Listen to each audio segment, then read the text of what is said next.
Alright, so I just got 2 corals from this tank. I got a Zoa and a green star polyp. Alright, so I couldn't video much inside, but I got these 2 little baby catfish for the 55-gallon tank. I got a gold algae eater, and then I got 2 polyps, which you saw. I said I got this green star polyp, and then I got the Zoa frag. And they were 2 for 50 bucks, which were actually a good deal because they're pretty big.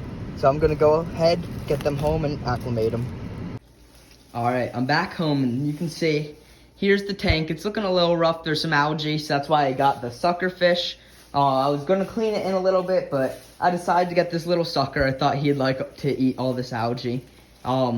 It's a little low. I'm gonna add some water once the bags go in, because the bags take up some water. So I'm gonna go ahead, open the top, get these guys floating. And you can really see how tiny this little guy is. And the guy at the fish store said they just had babies, so that's why he's so tiny. It's really so small, so he'll have a good time eating all this algae. And here are the 2 catfish. So I'm gonna go ahead, put their bags in the water and acclimate them for probably 10-15 minutes. All right, so here's the saltwater tank. I'm going to go ahead and let these little frags kind of float in here. Hopefully they float. Yep, I'll just let them float around, and then in a little bit, I'm gonna take some water out of their cups and put some of the tank water in their cups. That way they get drip acclimated and acclimated to the actual water parameters. So I'll probably do that for a good 20-30 minutes, and I'll check back with you when I get the fish in the tank downstairs. All right, so they're all done acclimating. I made sure to feed all the other fish. Now I'm going to get this little golden dude in first. And he's been sucking on his bag a bunch, so hopefully he comes out nice and easy. Hopefully he's not, seems like he's trying to stick to the bag, but trying to get him in.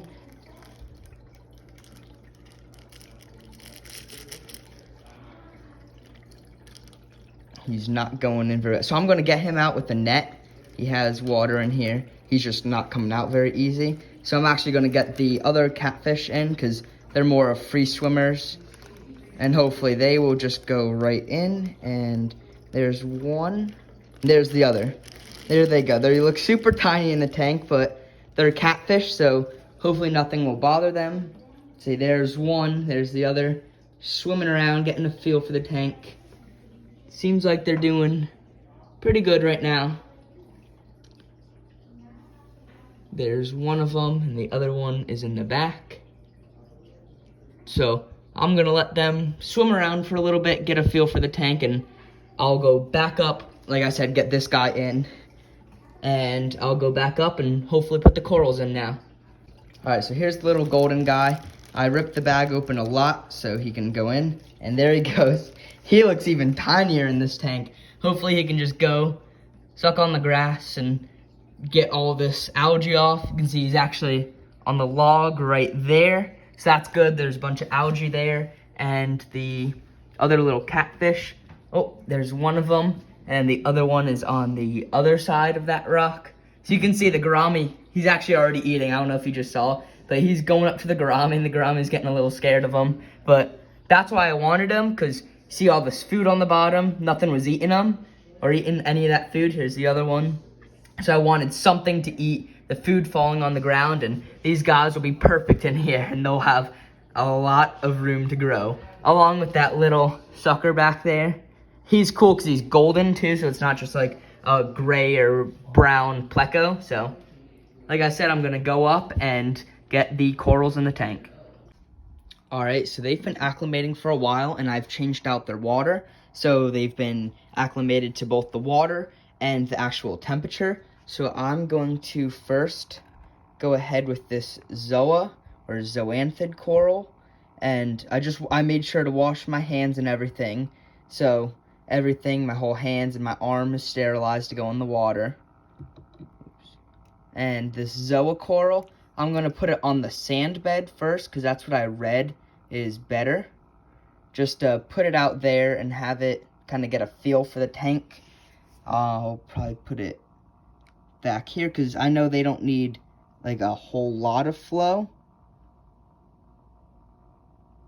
Hopefully that'll be all right, and I'll make sure I can play with it if I don't like it or if I need to place them a different way or move it onto the rocks. So there's that. Hopefully that'll open up in a little bit. And then here is the other green star polyp, or some people call it a GSP. So I read that this one needs more flow and a lot more light than the zoas. So I'm going to put it somewhere up here, thinking probably there is good. Seems pretty stable. And I'm gonna go ahead. I might adjust the filter a little bit so more flow gets in the tank. And I'm gonna go ahead, put the light on for a little bit, and update you once they start to open up. Alright, so it's a couple hours later, and you can see the blue light's on, and it's kind of hard to tell on camera because this blue light always messes with the camera, but all of the polyps have opened up. You can see there's the zoa, and in person it looks a lot cooler than on video. It's like a nice red and yellow, and then there's the polyps. The green star polyps, actually. So that's going to be it for the video. Thank you for watching, and make sure to subscribe to see more corals in here.